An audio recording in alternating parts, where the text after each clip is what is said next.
Bon mercredi et bienvenue à nouveau aux ateliers en direct.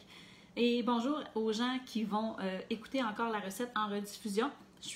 Vos commentaires sont toujours les bienvenus. En passant, ça me fait toujours plaisir de vous lire et de répondre à vos questions.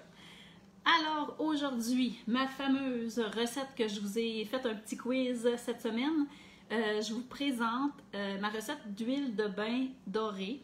Okay, c'est comme un élixir pour le bain. C'est vraiment, moi je trouve que ça fait luxueux. Bonjour Nathalie, et bonjour Victoria aussi. Alors, je suis bien contente de vous présenter cette recette-là. Vous allez peut-être me dire encore une recette pour le bain. Et oui, j'adore prendre des bains, j'adore avoir des recettes différentes, variées. Mon garçon, même chose, puis j'aime ça offrir en cadeau. Ça fait toujours plaisir. En tout cas, la plupart des gens apprécient les recettes pour le bain, des recettes maison. Alors, c'est une recette qui va se faire rapidement, qui va se conserver longtemps. Il n'y a pas d'eau à l'intérieur.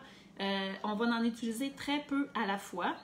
Alors, dans les recettes pour le bain que je vous ai déjà présentées, que vous pouvez toujours retourner voir, j'avais présenté les bombes de bain, que tout le monde connaît bien. J'avais présenté une recette de poudre lactée pour le bain et des sels effervescents pour le bain que j'ai présenté la semaine dernière. Alors aujourd'hui, c'est plus une huile luxueuse, opaque, qui est un petit peu assez visqueuse et qui va quand même être moussante.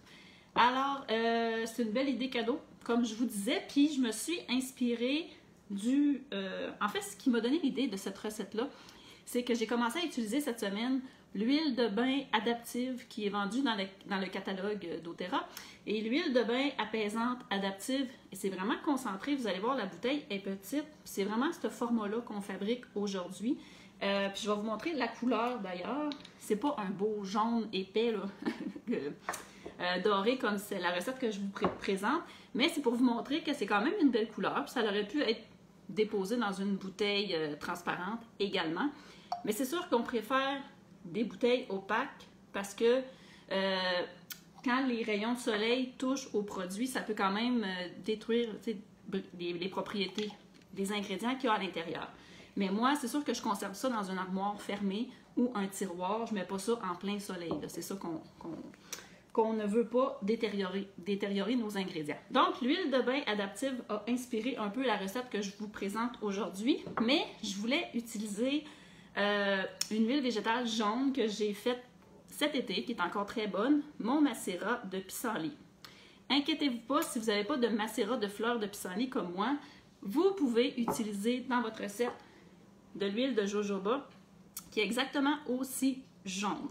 Donc ça, c'est l'autre chose qui a inspiré cette recette-là. Alors, avant de débuter puis de vous donner la recette qui est toute simple, je me présente pour les gens que c'est la première fois qui m'écoutent, Myriam Sonnet, aromathérapeute, conseillère en santé naturelle et formatrice. Alors, la recette, comme je vous disais, ça va vous prendre une huile végétale jaune ou transparente. Ça peut être de l'huile de coco fractionnée également parce que ça va quand même faire ressortir la couleur de l'ingrédient principal. Là, l'ingrédient principal, c'est pas la première fois que je vous en parle, c'est mon huile de ricin sulfatée. OK, ce n'est pas de l'huile de ricin, puis je vais vraiment vous conseiller de vous le procurer, c'est pas dispendieux. L'huile de ricin sulfatée, c'est la seule huile végétale qui est hydrosoluble. C'est-à-dire, elle va se disperser complètement dans l'eau du bain. Ça ne va pas laisser un effet gras. On considère ça comme un tensioactif en tant que tel. Donc, avec le petit ingrédient tantôt que je vais rajouter, ça va vraiment faire une belle mousse. Et ça va donner l'espèce de côté opaque, visqueux à notre huile de bain. Fait que je vous conseille vraiment de vous procurer l'huile de ricin sulfatée. C'est vendu en ligne. Je sais que vous allez me poser la question, moi je l'achète chez Les Âmes Fleurs, vous pouvez le faire livrer chez vous. Puis comme je vous dis, c'est à peu près une dizaine de dollars pour 250 ml, c'est pas si dispendieux que ça. Fait que ça vaut vraiment la peine, c'est l'ingrédient principal. Dans la recette, il y en a 70 grammes. Et je rajoute 23 grammes de mon huile végétale au choix que je veux. Comme je vous ai dit, moi j'ai pris mon macérat de fleurs de pissenlit, ça sent rien, ça a une odeur très très discrète, mais c'est juste pour augmenter la couleur jaune. Puis ça peut être une huile de jojoba, ça pourrait être une huile de coco fractionné. Mais c'est sûr que si vous voulez un beau jaune, allez-y vers une huile jaune comme le tournesol, le jojoba. peut-être même l'amande douce, là, tout dépendant des huiles que vous avez. Ça, c'est les deux, c'est la base. Alors, on met, là, moi, je vais vous expliquer, tout est variable également dans la recette. Normalement, on conseille de respecter un ratio de 3 pour 1, 3 parties d'huile de ricin sulfatée pour une partie d'huile végétale. Pour que ça se mélange bien dans votre bouteille puis que ça ne se sépare pas trop et que ça disperse bien les huiles essentielles dans le bain. Par contre, aujourd'hui, j'avais pas assez, il m'en restait pas assez pour avoir mon 70 grammes. Donc, je vais avoir un peu un 2 pour 1. Mais vous allez voir si ça fonctionne aussi, là. Il n'y a pas de problème. Donc, je verse mon huile végétale dans l'huile de ricin sulfatée. Puis là, j'ajoute une mini quantité de surfactant qu'on appelle un tensioactif. Ça pourrait être du savon de Castille.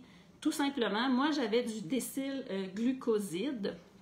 Inquiétez-vous pas, je vais publier la recette sous la vidéo là, de mon article de blog. Vous allez avoir toute la description. Le décylglucoside, j'en mets 5 grammes. Ça va permettre quoi? Ça va permettre de donner une belle mousse stable dans mon produit, tout simplement. Puis si vous ne l'avez pas, il y a d'autres tensioactifs doux que vous pouvez utiliser.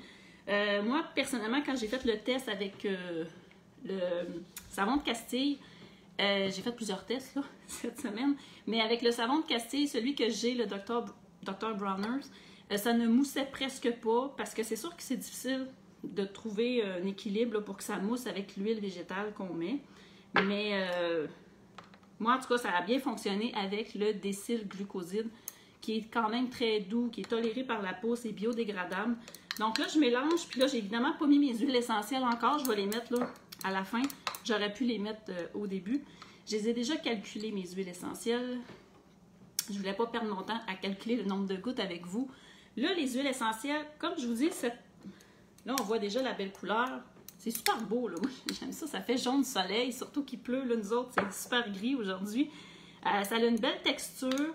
Mon garçon, il appelle ça comme une espèce de jus d'orange, jus de mangue. En tout cas, ça a une super belle couleur.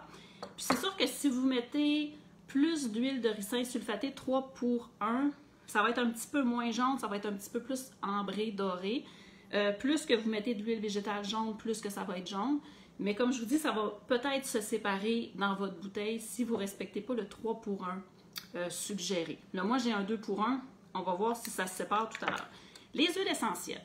Pour le bain, ça, c'est une quantité qui va être au moins bonne pour 4 bains. Okay? Ça donne une bouteille de 120 ml à peu près. Donc, c'est 4 bains pour un adulte. Ça pourrait être 8 bains pour un enfant. C'est là que vous allez décider des gouttes d'huile essentielle, du nombre que vous allez mettre selon la personne à qui vous allez l'offrir. Pour être, comment on pourrait dire, safe, il y a beaucoup des synergies comme adaptives qui va vraiment plaire à tout le monde. On pourrait simplement mettre 40 gouttes d'huile essentielle adaptive. Après ça, vous allez sortir. Si vous trouvez que ça ne sent pas assez fort, vous pouvez aller jusqu'à 60. C'est l'équivalent de 15 gouttes par bain. On ne devrait pas dépasser ça si on veut faire 4 bains avec ça, mais on peut en mettre moins par bain. Je vous dis, là, c'est super. Ça va faire un petit peu comme un lait dans votre bain et ça va mousser puis ça va vraiment très, très bien se disperser dans l'eau du bain. Donc, c'est un concentré. On veut vraiment des odeurs concentrées parce qu'on n'en met vraiment pas beaucoup. Ce n'est pas un bain moussant qu'on met des grandes quantités.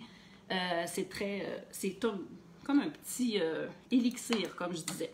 Donc, moi, j'ai choisi, pour cette fois-là, j'ai choisi le mélange Balance de doTERRA, qui est un mélange très calmant, qui a l'épinette noire à l'intérieur, le bois de haut, la tanésie, et j'ai rajouté un petit peu de ylang-ylang parce que j'adore le ylang-ylang, et j'ai rajouté du vétiver parce que moi, je prends ça les bains avant d'aller me coucher.